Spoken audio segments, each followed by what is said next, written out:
In this video I'm gonna show you a special lens that every big filmmaker uses to film their products and how you can easily transform your footage from this into this.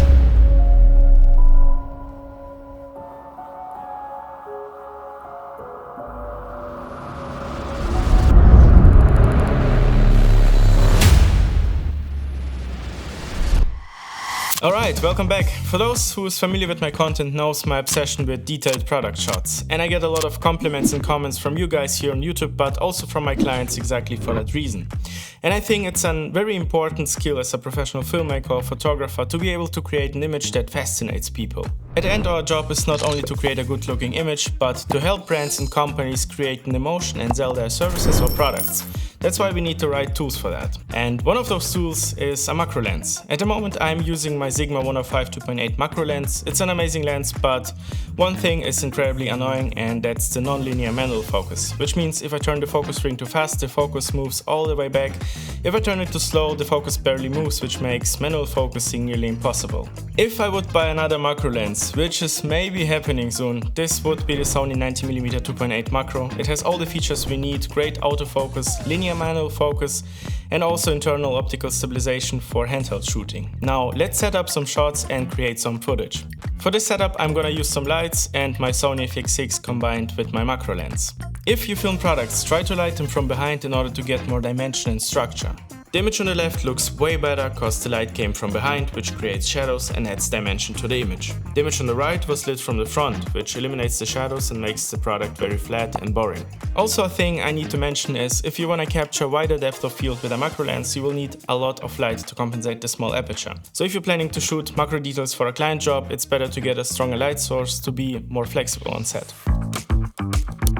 Alright, so I had this idea to take you guys with me on my little setup and show you all the behind the scenes step by step of me filming this product. It's nothing special, it's only a card case from Polar Pro, but I love the design and the color, so that's why I decided to take this one as our example product. But before we start, let's talk about the camera settings real quick. I'm gonna film in 4K S-Log3 Cine in S&Q mode at 50 FPS to have more flexibility in the post-production. I am also filming exclusively with 800 native base ISO and 400 exposure index to reduce the noise in my footage. If you wanna learn more about this function, I have 2 videos about CineEye on my channel. I will link them at the end of this video. But now let's go over and start with the first shot.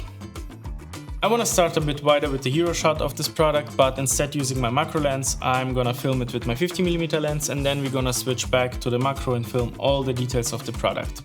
To make sure everyone can replicate it inexpensively, I will only use a small Aperture MC Pro, which is perfect for this project.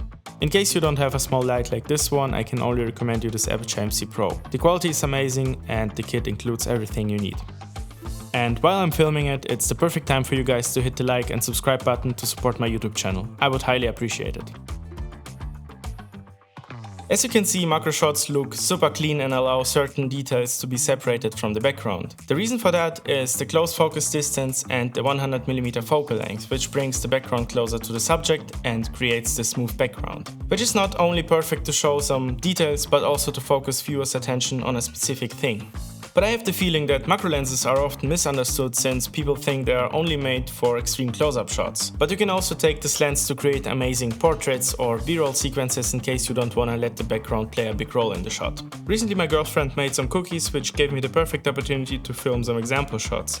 The whole B-roll was filmed exclusively with my macro lens and looks really good. But there are also wide macro lenses such as the Lowova Probe lens, which is 24mm, but it's made for a completely different effects and purpose. They are usually used to get very close to subject but still be able to show all the things around it, which can create an amazing movement in the image. But I personally think using only a macro lens could confuse your audience. I think we need a healthy mix between wide and all the detail shots to show the viewer first where the action is happening and what we are filming, and then go full into the details of the product.